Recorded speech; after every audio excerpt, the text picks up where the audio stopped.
Bon, je vais vous montrer comment faire pour vous fabriquer un guide pour votre scie circulaire de manière très rapide et très facile.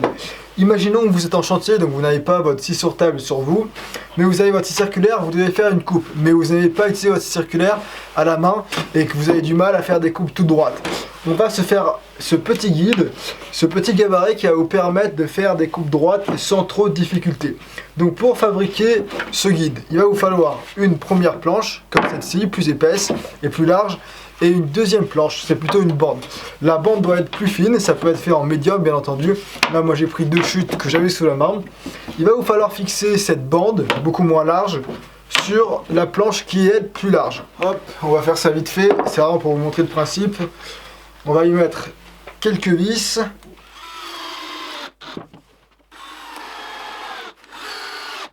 Parfait. Hop, on récupère l'embout. Voilà à peu près toute la difficulté du projet pour vous montrer à quel point ce gabarit, ce guide est très simple à réaliser.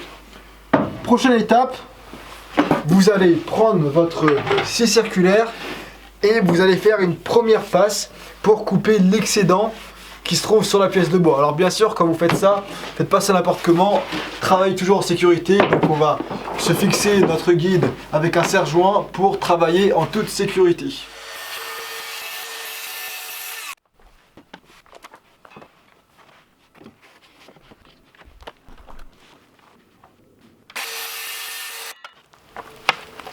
Maintenant qu'on a coupé l'excédent, on a terminé notre guide. Vous voyez, c'est pas très compliqué. Mais je vais tout de même vous montrer comment ce genre de guide s'utilise. Alors, j'ai pris une planche pour vous faire une petite démonstration.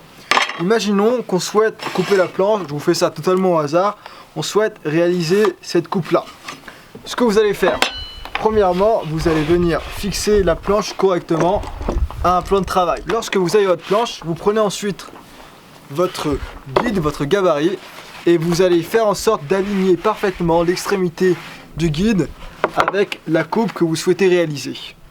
Lorsque les deux sont alignés, vous prenez ensuite un serre-joint, ou alors si vous n'avez pas de serre-joint, vous pouvez planter des clous, c'est pareil. Vous venez fixer correctement ce serre-joint pour que le guide ne bouge pas. Et lorsque ça c'est fait, vous prenez vos EPI comme d'habitude, vous prenez votre scie circulaire. En plus celle-là je l'adore parce qu'elle est électroportative. Enfin bref, c'est pas le sujet de la vidéo. Et puis vous avez juste à aligner encore une fois la face de votre table de scie circulaire par rapport au guide et vous allez qu'à faire votre coupe. C'est aussi facile que ça.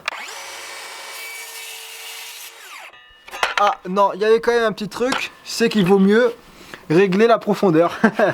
J'avais oublié ça. Alors, pas compliqué, on va régler pour la démonstration au max, même si c'est pas ce que je vous conseille de faire tout le temps. Tadam, c'est pas beau ça?